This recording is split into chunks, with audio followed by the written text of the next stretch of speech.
Bugün bal kabaklı bir çorba yapacağım. Adaçaylı bal kabaklı bir çorba. Onun yanında da böyle küçük ekmekler, pırasalı, onlardan yapacağım.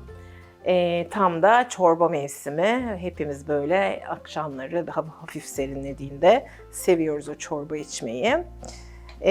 Bu bal kabaklar, küçük bal kabakları, butternut squash deniyor. Türkçesi nedir? Onu tam bilemedim. Şeyin altına yazarım. İçinde çekirdekleri var. Bu çekirdeklerini ve liflerini de hiçbir zaman atmıyoruz. Çekirdeklerini kurutuyoruz. Liflerini de bizim horozlara, tavuklara, kümese ayırıyoruz. Hatta ve hatta kabuklarını da öyle. Çünkü kabuklarıyla beraber odun fırınında pişiriyoruz. Sonra kabukları da incecik oluyor zaten piştikten sonra.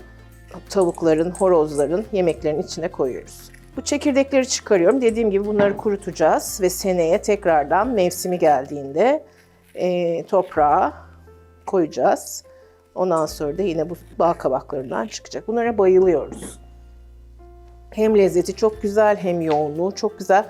Yani ağzımın suyu böyle aktı diyebilirim şu anda hazırlarken. Çünkü kokusu da müthiş. Bol lifli.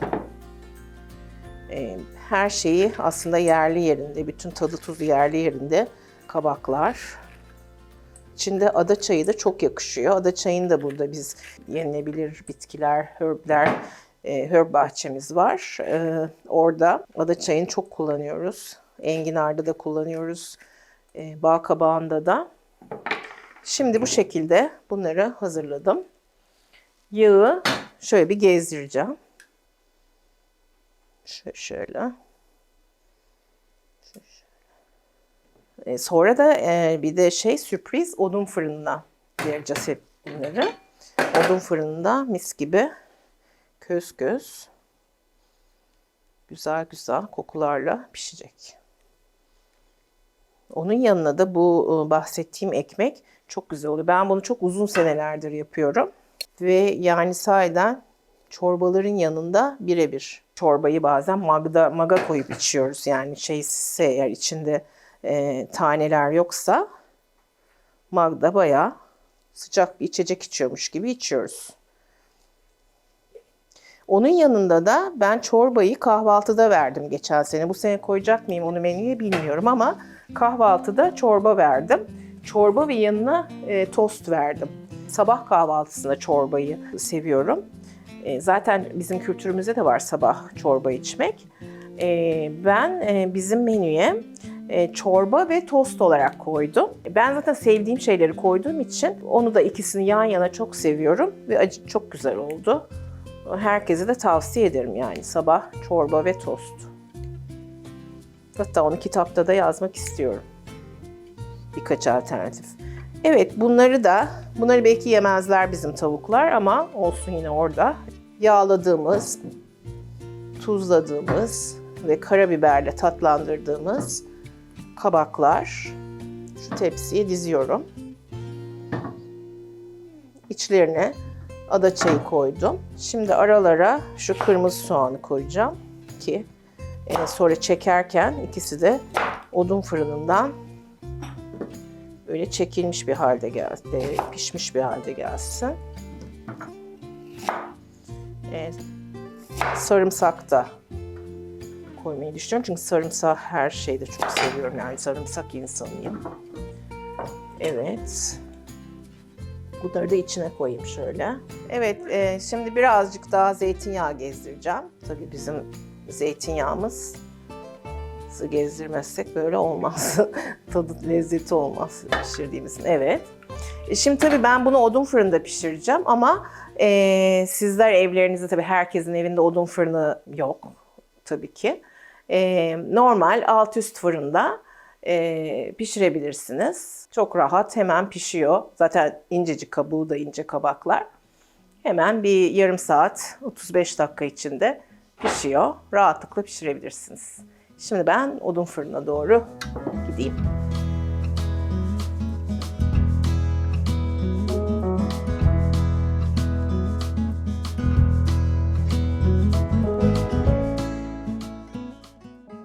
Pırasalı ekmekler diyorum ben ya da pırasalı muffin da diyebilirsiniz. Bunları hep ben oldum olası çorbanın yanında servis etmeyi çok seviyorum. Şimdi bugün yaptığım adaçaylı balkabağı çorbasının yanında yine servis edeceğim ve size yumurtayı kırarak başlıyorum. Bir yumurta. Bu yabancıların buttermilk dedikleri, bizim kefir diyebileceğimiz. Şu anda bende kefir olmadığı için yoğurt ve sütü karıştırarak yaptığım bir karışım. Yarım süt, yarım yoğurt koydum. Yumurtayla bu ikisini çırpıyorum. Siz isterseniz şeyde de çırpabilirsiniz. Robot gibi bir şeylerde ama ben şeyde çırpacağım. Yani böyle bir şeyde telle çırpmak istiyorum.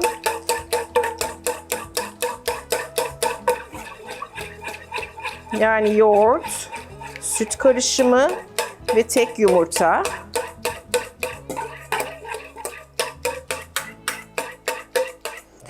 Güzelce çırpıldı. Şimdi içine şunları koyayım. Bunda 2 tane çok ince kesilmiş pırasa var. İnce ince kestim. Onu da şöyle karıştırıyorum. 4 tane taze soğanın yeşili var. Onu da karıştırıyorum.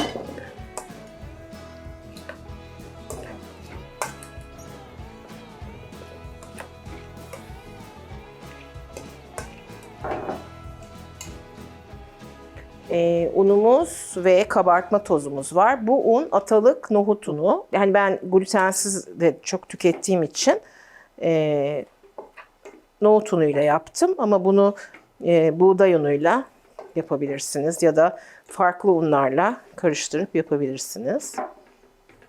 Şu şekilde ıslatalım malzemeleri ve birbirine yedirelim.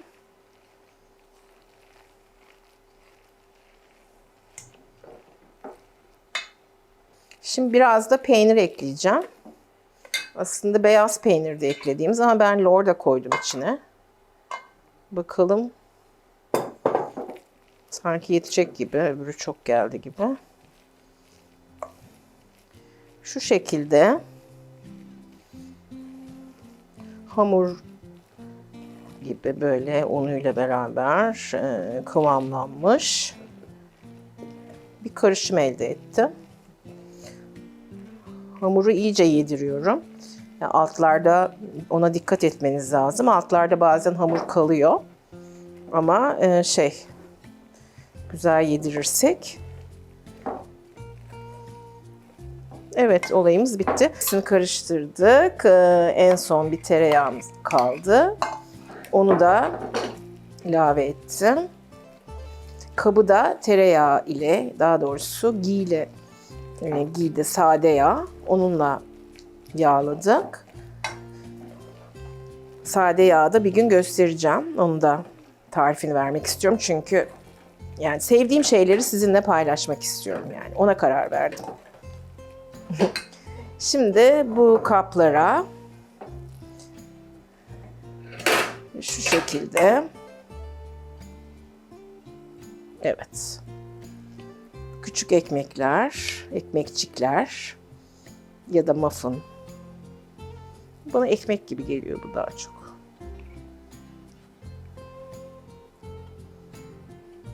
Çorbanın yanında servis edilecek. Güzel içeceğiz. Bunu demin de söylediğim gibi buğday unuyla yapılıyor ama ben hep böyle bir değişik denemeler yaptığımda bu nohut unuyla yapmıştım. Atalık nohut unu bu arada. Atalık tohumla üretilmiş. Öyle olunca yani çok sevdim. Sevince de bu sizin için de yine bunu nohut unuyla yapmaya karar verdim.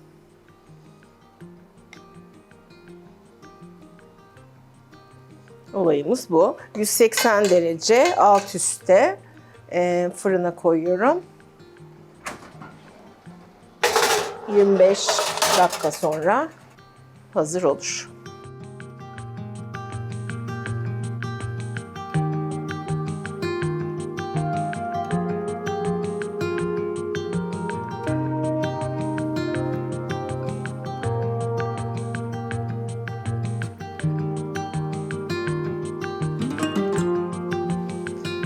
Bal kabakları ve ada çayı, öyle de soğanlar odun fırından çıktı. Biraz soğudu. Bunları böyle bir tencereye boşaltıyorum. İçlerini kazıyorum. Kırmızı soğan, hepsi bir arada pişti. Sarımsak, ada çayı ve de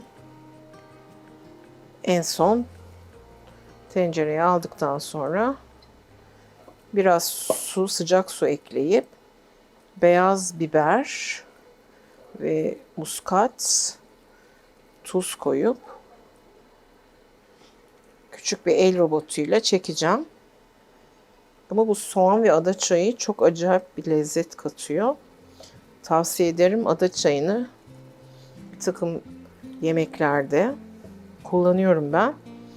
Ve de çok mutluyum o tada ulaştığım için. Büyük kaşıkla alabilirsiniz. Ben bayağı küçük kaşık almışım. Biraz zorlandım. Burada sıcak su var. Sıcak suyu şöyle döküyorum. Ve de şu küçük el blenderı ile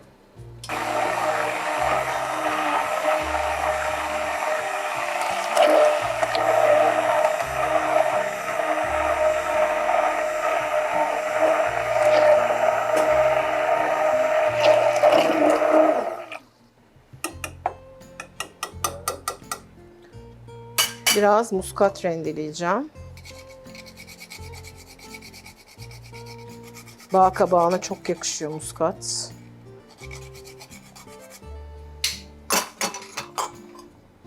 Beyaz biber koyuyorum.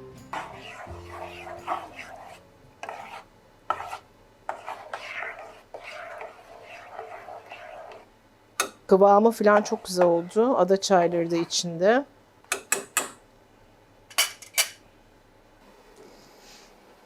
Evet, muffinları da alayım. Küçük kresalı ekmekleri.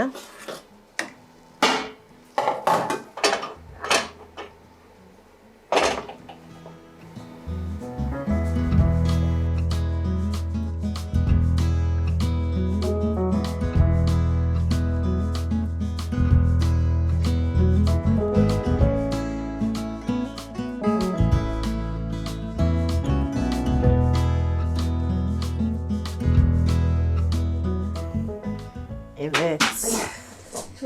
Ada çaylı bal kabağı çorbası. Elinize sağlık. Ay çok sağ olun. Afiyet Teşekkürler. olsun. Ne güzel. Kasesi. Bayıldım. Değil mi? Büyük büyük, geniş geniş. Kesinlikle. Aa, Evet. mumunuzu yakalım. Mumumuzu yakalım.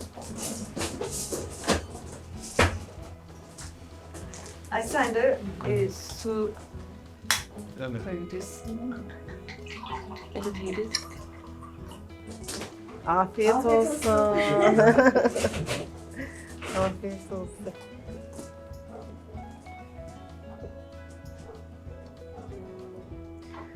Güzel oldu vallahi bu ada çayıyla. Ada çayı Evet. çok yakışıyor buna. Rengi de çok güzel. Değil mi? Koyu Kesinlikle. koyu. Afiyet olsun. Teşekkürler. Elinize sağlık. Ay çok güzel. Ah, değil mi? Christmas'ı Kestane güzel hatırlattı değil mi? bana. Öyle oluyor işte bu zamanlarda. Tam bal kabağı zamanı. Kesinlikle. Bir de kestanesi var, o da güzel oluyor. Aa öyle mi? O Evet. yaparsınız. Yaparız. Bir yıl başında da çok soğuktu. Bir uçak seferleri iptal olmuştu. Evet. Rezervasyonlar. Neydi? Köydeydik o zaman. Köydeydik. Bütün çorbalar bize kaldı sonra. Bal kabağı çorbaları. Evet. O da iyiymiş. Evet. Bütün uçak seferleri iptal Evet. olmuştu karda. 2016'ya Kaç girerken kişiyle Kaçtı o? olabilir. Evet. Evet. Ben Bütün de çorbaları biz Alaçatı'ya içmiştik. Bütün çorbaları biz içtik. Evet o zaman. o da güzel. Bak Bal tatlılar. kabağı çorbasının öyle bir anısı var. Evet. Ay çok iyiymiş. Oturup şeyde. Ay artık doymuştuk bal kabağı çorbasına. Kendimiz eğlenmiştik o zaman. Ya ne güzel, o da güzelmiş. Bilseydim gelirdim ben de. Evet, yılbaşı. keşke. Yılbaşındaydım. Evet. Biz Ama de bütün bayağı yani bir tatil rezerv. vermiştik. Değil mi siz de öyle? 5-6 saat uçak içinde beklemiştik. Evet, İlk çok- defa öyle karlı bir hava çok oldu. karlı, evet. Şeydi Bilsem yani. Kapıyı Bilsen çalarmışız. çalardın. Evet, çorba. vallahi. Evet. Çok güzeldi. Hep çorba içtik.